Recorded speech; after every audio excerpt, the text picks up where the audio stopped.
I'll ask you one more time. Steve is here, ready to rock. Are you ready to rock? Yeah, not enough caffeine in the coffee. Yeah. Oh, yeah. All right, we're going to give a chance for those people who are coming in to very quickly come in. I did want to warn Steve, though, that people are very excited. I mean, you know, when you say, let's move from rock stars to tech celebs, they're all very excited. A lot of young people, Steve, Googled you, looked up, and then found this interesting quote. They said, you know, he's quoted as having said, there's nothing in the entertainment industry that I can't tackle. Now, the thing is, here in Malaysia, tackle is very often, it's a slang word that's used to mean to chat up someone. So Steve, today there will be a lot of people listening to what you have to say on startups and the involvement of rock stars and things, but many people also want to know how to tackle Angelina Jolie. Yeah. All right? So with that, ladies and gentlemen, we're not going to wait. Hey, you snooze, you lose. Ladies and gentlemen, Steve Koskie, co-founder of dipdive.com. Thank you. Thank you. Is this on? Do you hear me? Okay. Good afternoon. It's always difficult coming up here after the coffee break. Not sure if people are going to leave and go home or be wound up after having the coffee. So hopefully we'll keep that energy going and maybe we'll get up and do some dancing. A couple things I want to clear the air on. First off, yes, I've worked for the past 6 years with the Black Eyed Peas, which has benefits and negatives to it. Fergie is not in my hotel room. She might have been before, but we're going to leave that one aside. And I will not be rapping or dancing for you. However, for the right price. We'll talk later. So what I want to talk about today basically is give you a bit of a sense of what celebrities, artists, musicians are looking to do with technology. Technology has drastically changed an artist, a musician, an entertainer of any form, their lives. It's changed what they're doing, how they're approaching and interacting with their fan base, how they create music, what they do on tours, all kinds of things that never 10 years ago they didn't have to think about. And I want to talk about some of those as we go through some slides. I'm not going to overdo it with slides for you. So first off, I want to make one thing very clear. I want to talk about the now generation. And the now generation, if we can pull the slide up on one of these screens, would be great. I think it's this one. Maybe. Picture, image. We've lost our pictures. The now generation essentially is everybody out here in this audience today and the people still having coffee. And the reason I say that is basically that without the entrepreneurial spirit in the minds of the people in this room, nothing that we can do any differently will happen. It's all because of you and your ideas. You've heard a lot of the speakers today talk about the fact that it's not just about getting the check. It's not about who's investing. It's also about the creativity and what you bring to the table and the ideas you bring to the table. You don't have to come up with the next greatest idea. It can be the next greatest idea on top of an idea. And in some cases, music is like that. Music's been around for ages. It's nothing new, but different types of music have been created, invented, and distributed in various ways. So if we could get the slide up, I'll talk to you about that more. Which apparently no one wants to put slides up today. So we're going to also hopefully get a chance here, once we get this running, to talk to you a bit about some of the ways that technology has affected the distribution of viral content and music. And Keystone is what I'm going to talk about right now. It's very important. It's my next product, actually. And the computer, I invented that, actually. I take credit for that one, too. Video, that's been around for too long, so. And the screen, yes, that's my idea, too. There we go. Okay, let's go back here. So, the now generation, everybody out here, I've already said that enough times. This picture is very relevant, which, of course, was taken this morning when the room was fuller. But this is really, these are the people, you people are going to what's changed things here as we're going to go through this. Let's take Justin Timberlake, start talking about celebrity gossip, which of course always gets me into trouble. But Justin Timberlake is a great artist, a great musician. And what did he do? Well, he created great music, but he also found out that he had to do things differently because the music industry as we know it has changed. It's fallen apart over the past 5 years, 10 years. So what did Justin Timberlake recently do? Well, he bought a little company called MySpace. Why? We're not quite sure yet, but we'll see. Lady Gaga, love her, hate her, like her, it's irrelevant. But what she's done brilliantly, besides create outrageous clothes, is she's used technology to her advantage. She communicates with her fan base like nobody else has done, ever. So she's very smart in that way, is that she's done the outreach. Recently, you might have heard she just invested in a social media company with Eric Schmidt from Google. And this is an example of celebrities putting their money into startup companies, because they can't sell music and make money anymore. They can tour and make money, but they can't sell music necessarily. You might recognize this guy. He's been around for a while, good friend of mine. A lot of the reason actually why I stand here today was because of Will.I.Am and Black Eyed Peas. Will said to me many, many years ago, when we started Dip Dive, a social media website, he said, I'm going to go on tour. And I said, okay, great, go on tour, have a great time. He said, no, you're missing the point. I said, what? He goes, I want to create. I said, great, go create. He said, well, I want to create technology. Well, how do you want to do that? He goes, I need to take geeks with me. Go find me some geeks. So, I'm in the Silicon Valley, I go back, I start talking to my friends in the Valley who are coders and programmers and graphic artists, and I said, I got a weird project. I've got a celebrity, he's pretty well known, he's got some money, and he's looking for some geeks, but I'm not quite sure what we're building. So of course everybody's like, well, who is it? I tell them who it is. They didn't care about him. They want to know, well, is Fergie going to be involved? I guess. Maybe we'll get a chance to meet her. We'll see how it goes if you do your job. So we put a team of people together in San Jose. We brought Will in. He met with them. And instantaneously, you could see ideas starting to flow. And the reason is that Will, in particular, and I won't say this for all the artists out there, Will, in particular, has a creative mind. He writes music, but he sees music like code, like you people do. When you're writing, it's a rhythm, it's a process, the algorithm. So Will is very smart in that he translated his process of writing music into the wanting to create widgets and tools and content and viral content. And we'll see an example of that here shortly. So what's happened here is we've had all these celebrities, artists, musicians alike, that have been trying to figure out what do they do next. And what you're finding now, and you'll hear more and more about, is these people, these celebrities who are just like us, but they've been given a gift and a talent in different ways than developing code necessarily would be. They're investing. They're investing in their future, and they're investing in their brand. Gentleman who I'm sure everybody's recognized, we've lost recently, but a huge supporter of advancements in technology and a powerhouse. This man was a celebrity, a genius, a tech star, and there's so many things you could say. But he could stand on any stage with any celebrity, from the likes of U2, Sting, Police, Madonna, whatever, and hold his own. You know, I can't even say enough about that, obviously. I think we all realize the impact of what he did. Tim Berners-Lee, the web, he is the web, will always be the web. Al Gore, separate conversation. Mark Andreessen, you've heard his name come up a few times today. Again, another pioneer and genius, and obviously an investor, a very active investor in some great companies. Of course, we're fortunate enough today to have one of the YouTube founders here, and these guys really changed things. They changed things in more ways than you really appreciate, though, sometimes, because not only did they give us a platform to have freedom of speech and to send content out and interact with people in different ways, and of course, millions of sites and content have been generated around this premise, but they gave people a voice in ways that they couldn't have. What I want to show you right now is a video that when Obama was running for the presidential election candidate, I was sitting with Will at his house, and we were watching Obama's speech live on one of the networks. They don't pay me, so I can't say what network it is. And we were watching the speech, and we were so inspired. And Will looked at me, and he said, I need to make a video. And this took me back to the day when he said, I need to go do something cool with geeks. I said, well, okay, go make a video. You know how to make videos.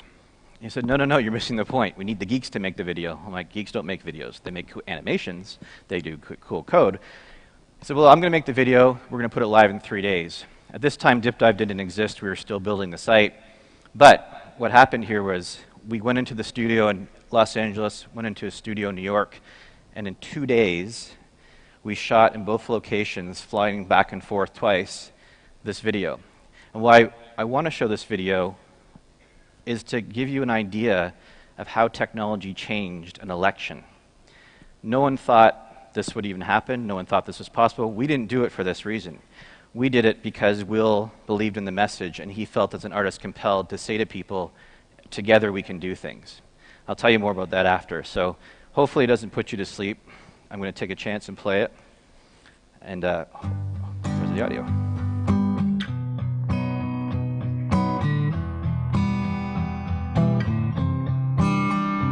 It was a creed written into the founding documents that declared the destiny of a nation. Yes, we can. It was whispered by slaves and abolitionists as they blazed the trail toward freedom. Yes, we can. Yes, we can. It was sung by immigrants as they struck out to the distant shores, pioneers who pushed westward against the unforgiving wilderness. Yes, we can. Yes, we can. It was the call of workers who organized, women who reached for the ballots, a president who chose the moon as our new frontier, And a king who took us to the mountaintop and pointed the way to the promised land. Yes, we can to justice and equality. Yes, we can. Yes, we can. Yes, we can. Yes, we can. Yes, we can. Yes, we can. Yes, we Oh, can. yes, we can. Yes, we can. Yes, we can. Yes, we can. Oh, we can. Yes, we can to opportunity and prosperity. Yes, we can to opportunity and prosperity. Yes, we can heal this nation. Heal this nation. Yes, we can repair this world. Repair this world. Yes, we can. Yes, we can. Yes, we can. Yes, we can. Yes, we can. Yes, we can. Yes, we can. Yes, we can. Yes, we can. Yes, we can. Yes, we can. We know the battle ahead will be long. But always remember that no matter what obstacles stand in our way,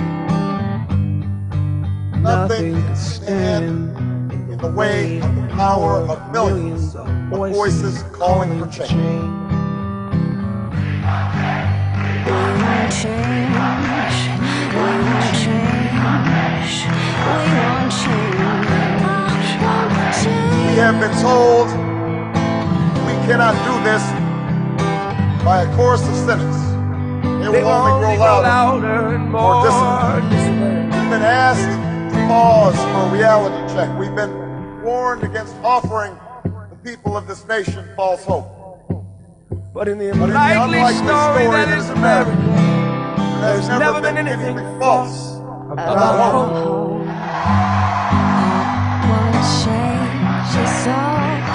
I want change. I want change. The hopes of the little girl who goes to the public school in Dillon are the same as the dreams of a boy who learns on the streets of LA. We will remember that there's something happening in America.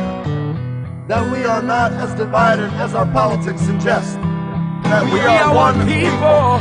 We are one nation. And together we will begin the next great chapter in the American story with 3 words that will ring from coast to coast, from sea to shining sea. Yes, we can. Yes, we can. Yes, we can. Yes, we can. Yes, we can. Yes, we can. Yes, we can. Yes, we can. Yes, we can. Yes, we can. Yes, we can.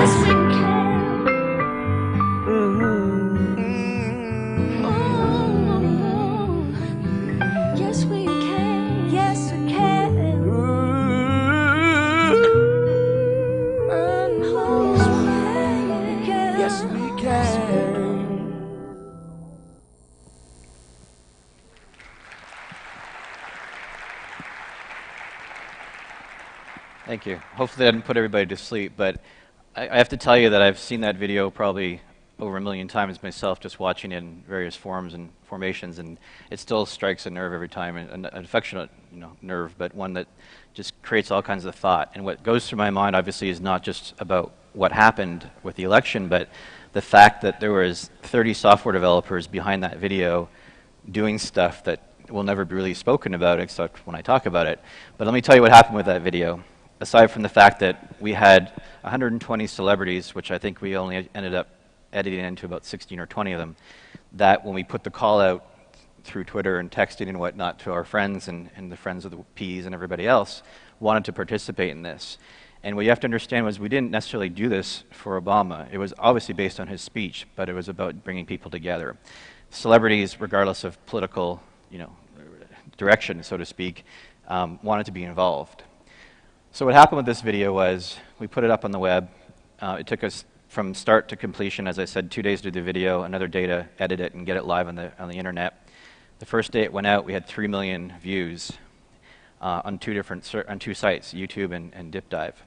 Our servers on DipDive crashed, and we got a call from Chad at YouTube saying, "What the hell were we doing?"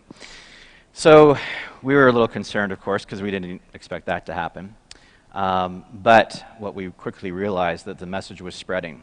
And not only was it spreading within the US marketplace, we were getting emails from all over the world. So we very quickly added servers.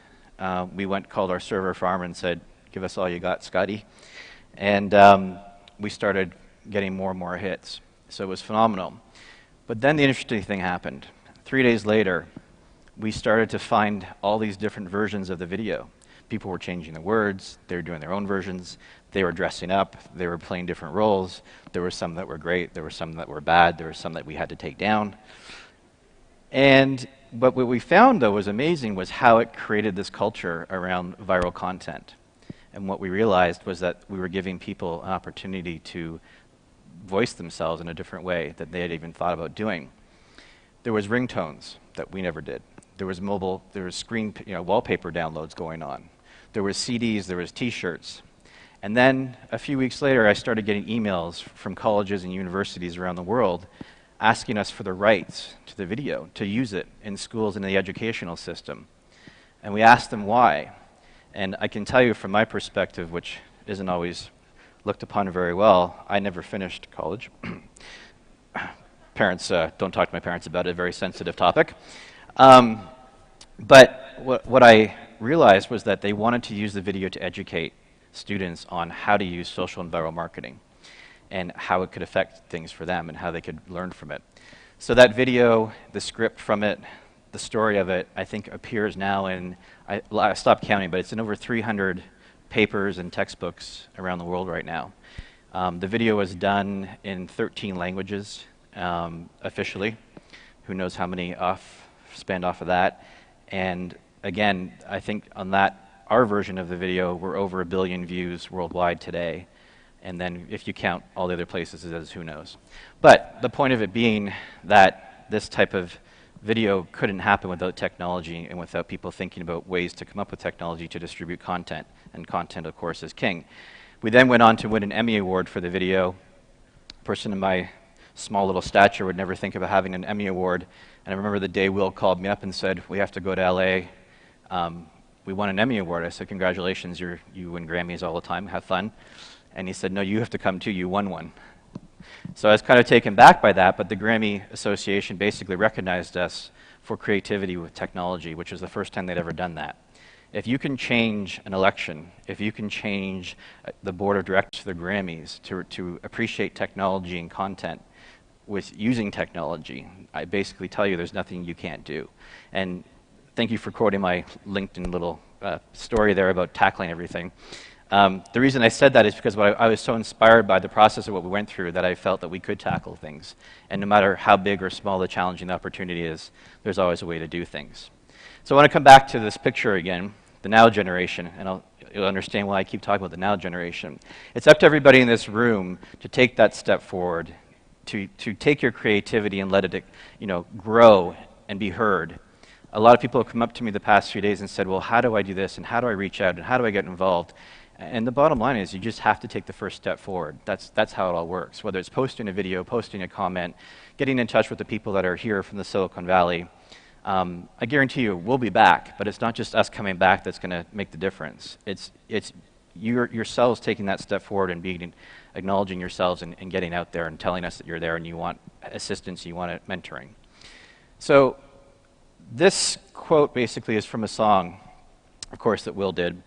And it's a great video. If you get a chance, you can go download it. But it really talks to, you are the now generation, and you're the generation now. This is the now generation. This is a generation now. And I tell you, I've read that a million times as well in my head and thought about it, and I hear the song all the time. But it impacts me because it just gives me the energy and the excitement that we can do things. We can make change, and we can leverage the technology and the creativity that we have and the ideas that we have. If you look at a slide right here, I want to go back to for 1 second. In Will's hand, he's holding an Intel badge. And this year, he was asked by Intel to be their Chief Creative Strategic Officer. So you can all imagine that he was pretty excited about that. But what's happened here is Intel, who basically is a powerhouse company, there's no doubt. They've been around for a long time and will be around for a long time. But Intel's dilemma is that they're saying, what do we do next? How do we become something different? Where do we go from here? They're leveraging creativity that Will has because they have the developers and the coders. They have that in-house, obviously. What they don't have is the creative element. So celebrities, artists, musicians, entertainers are being asked to come to the table now and get involved. And I think you're going to see that affect things a lot. So one of the things I want to tell you about as well and leave you with some thoughts on is that the end isn't the end. I'm going to come back to that in 1 second. But I'll give you another idea of technology and how it impacted a major company. A little company called BlackBerry a few years ago came to me and said, we need to be cool. We're a government-based company essentially selling to this marketplace. What can we do? So they challenged us with ideas, and I thought, well, we have a technology in our hand. We have a screen at a concert. And I said to Will, why don't we have you go up on stage and people use BBM, the BlackBerry Messenger, send you messages to your BlackBerry while you're on stage, and you can rap to it. And of course, Will was like, done, let's do it. That was hard. So we went to BlackBerry and said, here's an idea. We're going to use your technology. We're going to get people interacting in no ways that they've done before. No one had ever done a live interaction with an artist on stage. So Will had his BlackBerry. We started the tour actually in Australia. We did this first. He went up there. We had the big screen going, showing the live BBM messages coming in, and Will literally started rapping, freestyling for a few minutes. If you go on Dip Dive, there's about 62 videos combined. There's, 100 million plus views of these videos where he's doing this. Of course, we had to edit a lot of it. But it showed the interaction between an artist live on stage and people giving him direction and changing the outcome because you didn't know what he was going to say, which was kind of scary. But it opened up a whole new avenue for artists to interact when they're live on stage. And even before that, another example was when the Peas started touring in Las Vegas 14 years ago. Will said, I want to do something cool. And we said, well, let's try to figure that out. How can we do that? And this is before text messaging had really taken off in the US market because we're years behind. And we came up with this idea. We said, well, we've created this little technology. We haven't tested it yet, but it's called text to screen. And he's like, all right, let's give it a shot. How does it work? We took a phone, we put a screen up on the stage, and you could text to it. That's cool. So we tried it at a little small venue called the MGM Grand in Las Vegas. 15,000 people in the audience. Never been tested really before, so gave it a shot. We couldn't get people to stop texting in, and halfway through the concert, we turned the screen off so you couldn't text in anymore, and people started booing. And we were worried about, oh my God, this is a great band, why are they booing? And it wasn't because of the band, it was because we turned the screen off. So while they were enjoying the show, they missed out on the fact they could text in, I love you, Fergie, and Will, you're great, etc. But again, technology was the hub for that. And if people hadn't created that technology, these artists wouldn't have that as an outlet and an interaction with the consumer, the fan base, however you look at it. So just remember, it's the inspiration, the ideas, the creativity that's in this room. That is what stimulates everything. And whether those ideas need investing, whether they need mentorship, whether they need partnership, it doesn't matter. You need to grow. You need to push those ideas forward. The last thing I'll leave you with, and we'll probably do some Q&A if anybody wants to ask questions, is the end. What does the end mean? And what is there dots between it? It's, again, a quote from Will. The energy never dies. And think about that.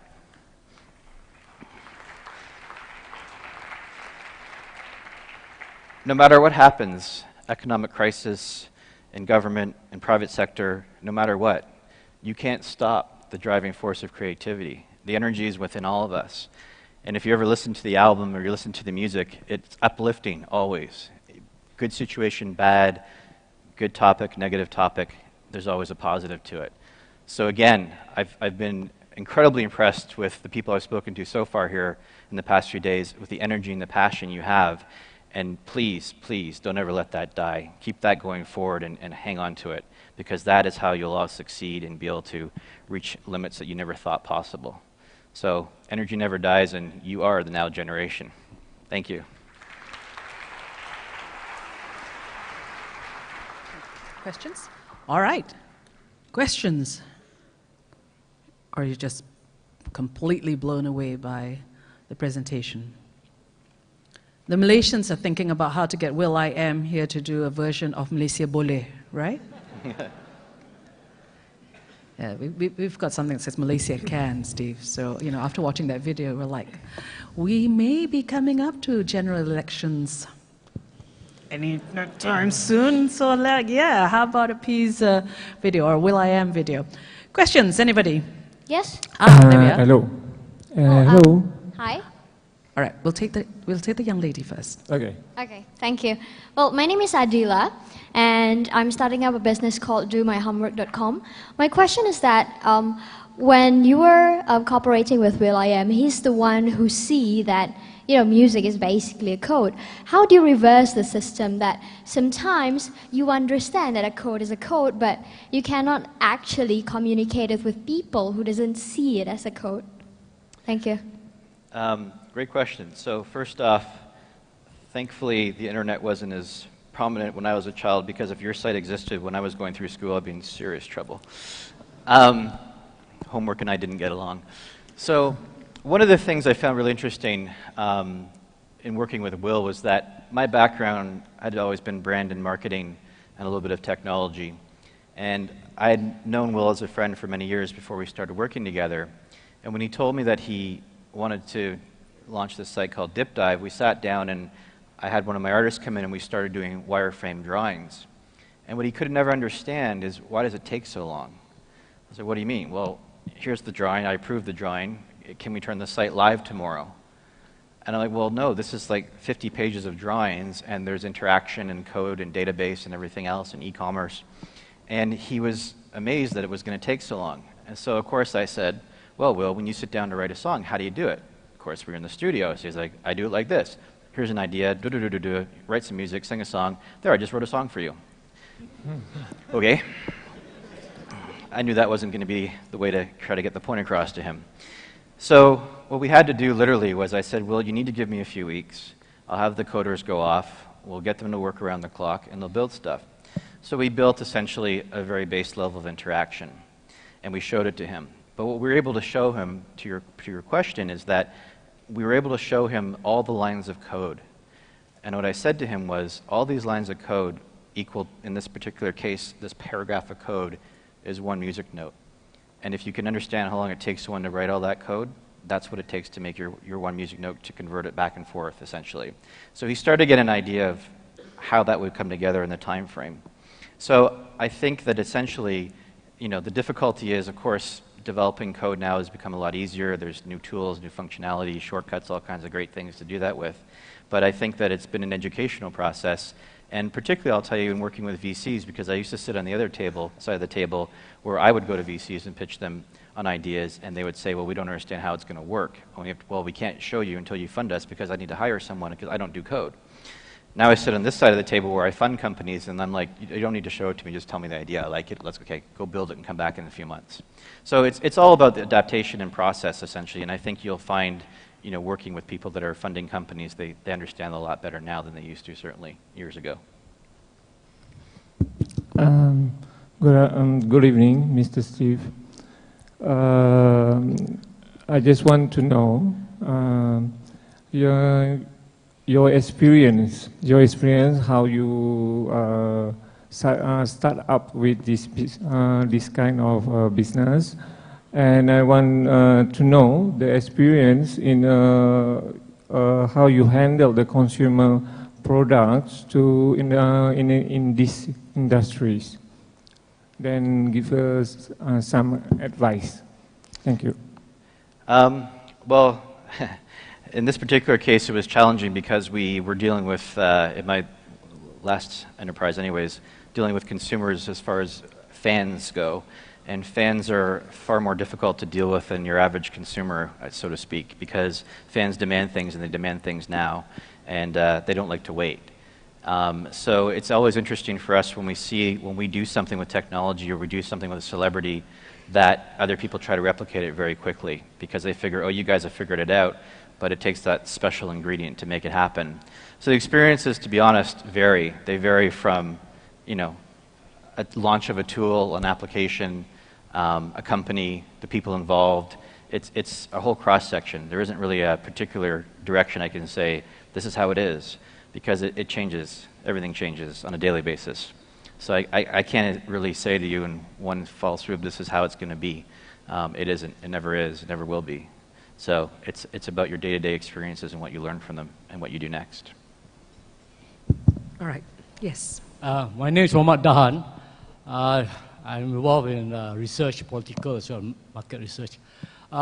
Very interesting video. Actually, 2 or 3 young Malaysians have done such a video the last 2 weeks. I think they must have copied that. But my question, 2 questions really. Do you see this sort of videos, the Yes We Can type of video, to be one of the main tools to be used in the coming US presidential election? That's number 1. Number 2, have you developed a way of measuring to what extent it will sway the voters? Is there a way of measuring it? Thank you very much. So you're just trying to put me in hot water right now. So first off, I can't speak to the US elections, and I certainly won't speak to the elections here. But from a swaying perspective, as I said, one of the things that blew us away was that after everything had happened with Yes We Can, President Obama's wife called up Will directly and said to him that because of him in this video, it changed the election. And I think that's been quoted from the president after the fact as well.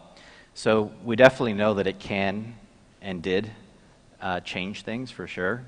Not that President Obama couldn't have succeeded on his own, but I think we kicked it over the top, so to speak. Which, by the way, I don't vote, so it's irrelevant to me. I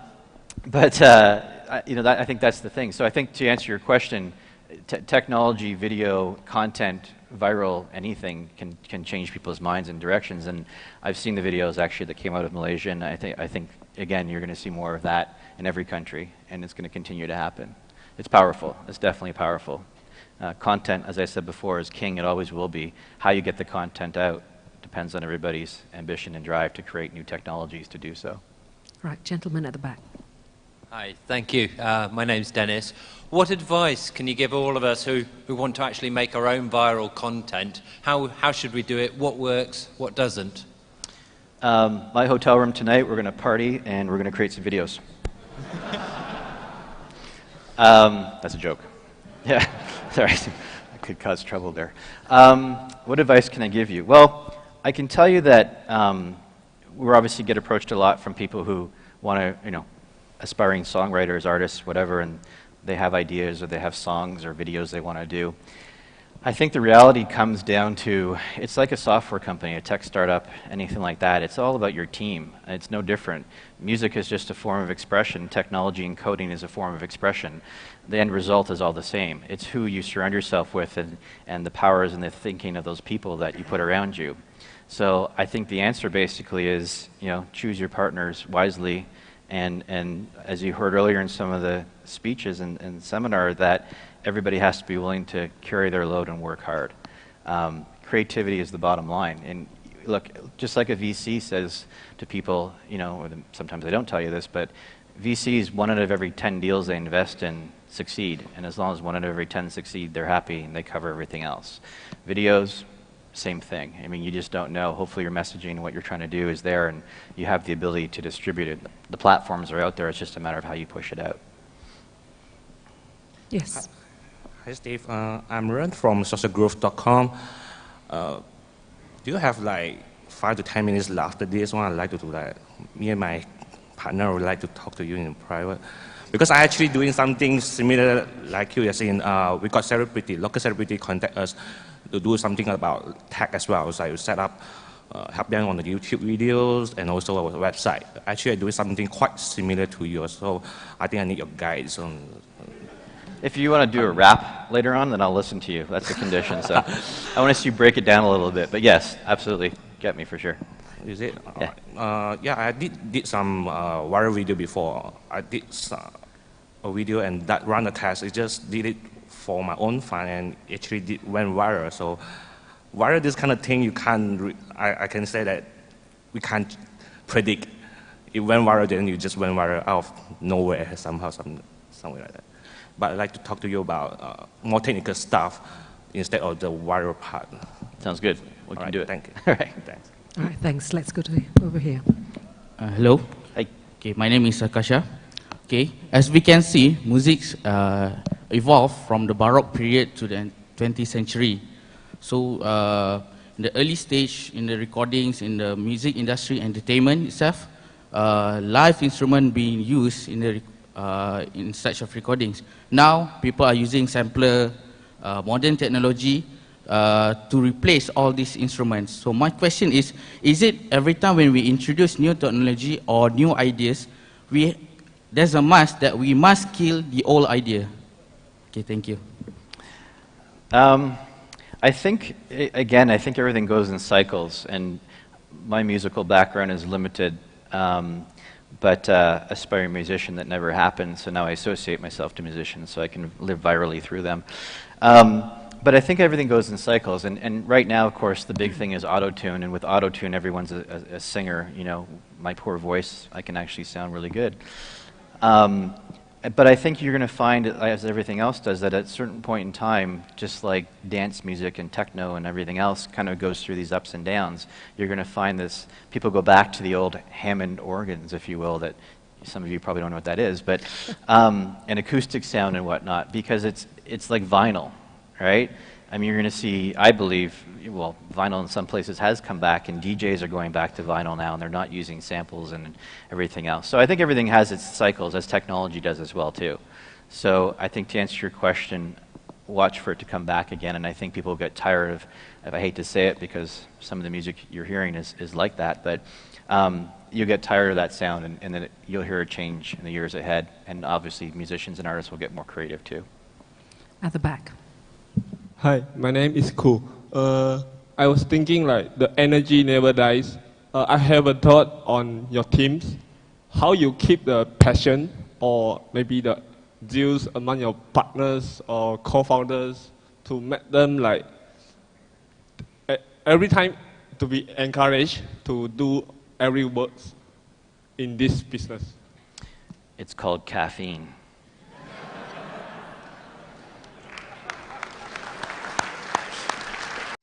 So that's the connection between coffee and entrepreneurship. All right. Yes, you had a question. Hi, I'm Christina. I'm from Weird and Well. I'm a social entrepreneur. I just wondered, so I'm going to be driving change in the world, people's perceptions, but I'm also going to be driving profits. I just wonder how receptive Silicon Valley investors are in this sort of business. You're asking how receptive Silicon Valley is to companies coming in, essentially? How receptive they are to social enterprises and funding them. Well, that's a loaded question. I can't speak for all VCs, certainly, but I think you'll find a few that are and a few that aren't. You know, give you an example, something indirectly related, I suppose, in some ways, Zynga, you know, Farmville, all these kind of things. People are still trying to, create the next Farmville when you can't. It's done, it's finished, move on. Social aspects, obviously, with the companies that are out there, there's a few dominant players. What they're looking, though, for, which I think, to build upon the common sentiment here today, was that it's what you build on top of those platforms. So they're very receptive to new ideas that leverage platforms versus try to, recreate the wheel. Why bother? But come up with new ideas that you can build upon and integrate within, and sharing of content and data, and obviously viral aspects of things as well, and reaching people. That's what they're looking for. So it's a play upon a play, essentially, if you will. But don't come in with the same ideas, because they'll tell you to go home. Okay, thank you. Pleasure. Thank you. Any more questions? Right. All that remains is to thank Steve. He may not have made it as a musician, but Steve, you rock. Thank you. Thank you.